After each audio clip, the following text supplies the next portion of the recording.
Hi friends, എല്ലാവർക്കും പൊടീസ് വേൾഡിലേക്ക് സ്വാഗതം. ഇന്ന് വളരെ എളുപ്പത്തിൽ തയ്യാറാക്കി എടുക്കാൻ പറ്റുന്ന നല്ല ടേസ്റ്റി ആയിട്ടുള്ളൊരു ബ്രേക്ക്ഫാസ്റ്റ് റെസിപ്പി ആയിട്ടാണ് ഞാനിന്ന് വന്നിട്ടുള്ളത്. വളരെ കുറഞ്ഞ ചേരുവയിലാണ് നമ്മളിതൊന്ന് തയ്യാറാക്കിയിട്ട് എടുക്കുന്നത്.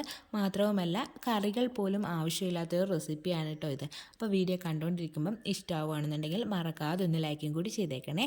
അപ്പോൾ നമുക്കിതെങ്ങനെ തയ്യാറാക്കുന്നതെന്ന് ഒന്ന് നോക്കിയിട്ട് വരാം. അപ്പോൾ ഇതാ നമ്മുടെ റെസിപ്പി തയ്യാറാക്കി എടുക്കുന്നതിനായിട്ട് ഞാനിവിടെ മൈദയാണ് കേട്ടോ എടുത്തിട്ടുള്ളത്. മൈദയ്ക്ക് പകരം ഗോതമ്പ് പൊടി വേണമെങ്കിലും ഉപയോഗിക്കാം.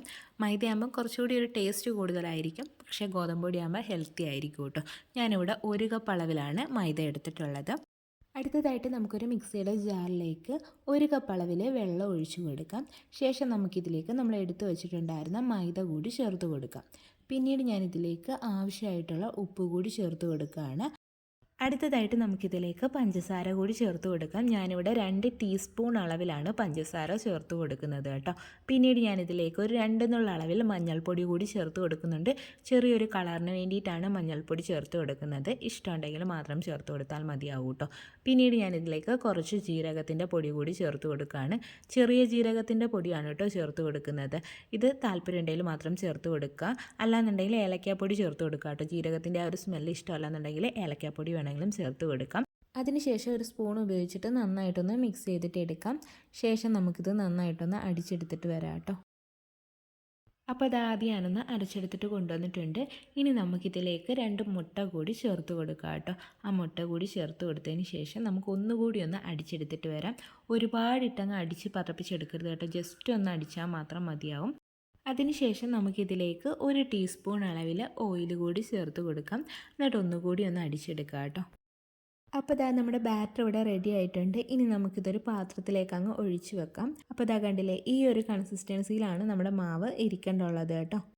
ഇനി ഇത് റെസ്റ്റ് ചെയ്യാൻ വെക്കേണ്ട ആവശ്യമൊന്നുമില്ല കേട്ടോ. ഇപ്പോൾ തന്നെ നമുക്ക് റെഡിയാക്കി തുടങ്ങാം. അതിനായിട്ട് ഞാനിവിടെ ഒരു നോൺ സ്റ്റിക്കിൻ്റെ ദോശത്തവയാണ് കേട്ടോ എടുത്തിട്ടുള്ളത്.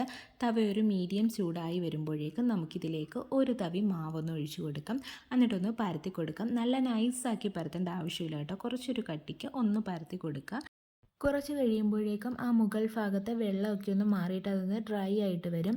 ആ ഒരു സമയത്ത് നമുക്കിതിലേക്ക് കുറച്ച് നെയ്യൊന്ന് ഒഴിച്ചു കൊടുക്കാം. എനിക്ക് ആ ഒരു നെയ്യിൻ്റെ ഫ്ലേവർ ഇഷ്ടമായതുകൊണ്ട് കുറച്ച് കൂടുതൽ ഞാൻ എടുക്കുന്നുണ്ട് കേട്ടോ. നെയ്യ് ഇത്രയും ചേർത്ത് കൊടുക്കാൻ താല്പര്യമില്ലെന്നുണ്ടെങ്കിൽ ജസ്റ്റ് ഒന്ന് ബ്രഷ് ചെയ്ത് കൊടുത്താൽ മതിയാകും. നെയ്ക്ക് പകരം വേണമെങ്കിൽ ഓയിൽ വേണമെങ്കിലും ചേർത്ത് കൊടുക്കാം. ഇത് രണ്ടും താല്പര്യമില്ലെങ്കിൽ അത് രണ്ടും ഒഴിവാക്കുകയും ചെയ്യാം കേട്ടോ. ചേർത്ത് കൊടുത്തില്ലെങ്കിലും കുഴപ്പമില്ല. അതിനുശേഷം നമുക്കിതൊന്ന് തിരിച്ചിട്ട് കൊടുക്കാം. അങ്ങനെ തിരിച്ചും മറിച്ചും ഇട്ടിട്ട് നമുക്കിതങ്ങ് കുക്ക് ചെയ്തിട്ട് എടുക്കാം കേട്ടോ. അപ്പോൾ ഇതാ കുറച്ച് കഴിയുമ്പോഴേക്കും ഇങ്ങനെ ഒന്ന് വീർത്തൊക്കെ വരും കേട്ടോ. അപ്പോൾ നമ്മുടെ തവി വെച്ചിട്ട് ജസ്റ്റ് ഒന്ന് പ്രസ് ചെയ്തിട്ടും കൂടി കൊടുക്കുക. എല്ലാ ഭാഗവും ഇതുപോലെ ഒന്ന് വീർത്ത് വരാൻ വേണ്ടിയിട്ട്. ഒരുപാട് അങ്ങ് വീർത്ത് വരത്തില്ല, എങ്കിലും കുറച്ചൊക്കെ ഒന്ന് വീർത്ത് വരും കേട്ടോ. അപ്പോൾ ഇതാ നമ്മുടെ ബ്രേക്ക്ഫാസ്റ്റ് ഇവിടെ റെഡി ആയിട്ടുണ്ട്. നല്ല ടേസ്റ്റി ആയിട്ടുള്ളൊരു റെസിപ്പിയാണ് കേട്ടോ. അതുപോലെ തന്നെ എളുപ്പത്തിലും റെഡിയാക്കി എടുക്കാൻ വേണ്ടിയിട്ട് പറ്റും. നമ്മൾ ആ പഞ്ചസാരയൊക്കെ ചേർത്തുകൊണ്ട് നന്നായിട്ടൊന്ന് മുരിഞ്ഞ് കിട്ടും. അതുപോലെ തന്നെ മുട്ടയൊക്കെ ചേർത്തുകൊണ്ട് തന്നെ നല്ലൊരു ടേസ്റ്റാണ്. അതുപോലെ തന്നെ നല്ല സോഫ്റ്റ് ആയിട്ടുള്ളൊരു റെസിപ്പി കൂടിയാണ് കേട്ടോ. നമുക്കിത് വെറുതെ കഴിക്കാൻ തന്നെ നല്ല ടേസ്റ്റാണ് കേട്ടോ. കറികൾ കൂട്ടിയിട്ട് വേണമെങ്കിലും കഴിക്കാം. ചിക്കൻ കറിയോ ബീഫ് കറിയോ അങ്ങനെ ഏത് കറി വേണമെങ്കിലും കൂട്ടിയിട്ട് കഴിക്കാൻ പറ്റുന്ന ഒരു ഐറ്റമാണ് കേട്ടോ. അപ്പോൾ എല്ലാവരും ഇതൊന്ന് ട്രൈ ചെയ്ത് നോക്കണേ. വീഡിയോ ഇഷ്ടമാവുകയാണെന്നുണ്ടെങ്കിൽ മറക്കാതെ ഒന്ന് ലൈക്കും കൂടി ചെയ്തേക്കണേ.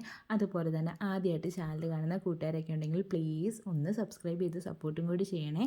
വീണ്ടും നല്ലൊരു വീഡിയോ ആയിട്ട് വരാം. Thanks for watching.